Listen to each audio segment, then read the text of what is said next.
तमाम ओवरसीज से मैं गुजारिश करूंगा कि खान साहब का पैगाम है, आपने 8 फरवरी से पहले पाकिस्तान आना है और आकर इमरान खान साहब को वोट देना है, उनके उम्मीदवारान को वोट देना है, वोट कास्ट करना है।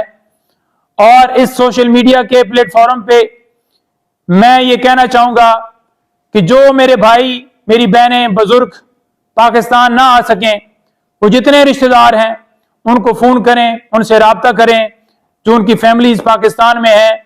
अगर वो अपनी जायदादें महफूज चाहते हैं, अपने कारोबार महफूज चाहते हैं, अपने बच्चों का मुस्तकबिल महफूज चाहते हैं, उनसे राब्ता करें और उन्हें कहें कि खान साहब के उम्मीदवारान को सपोर्ट करें, उनका साथ दें।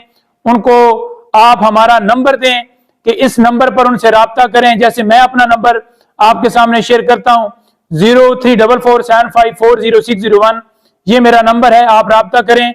और जितनी आपसे हो सके आप अपने दोस्तों को, अजीजों को, भाइयों को, बुजुर्गों को फोन करके हमारी इस कैंपेन का हिस्सा बने, पाकिस्तान को कामयाब करने की कैंपेन का हिस्सा बने। बहुत शुक्रिया।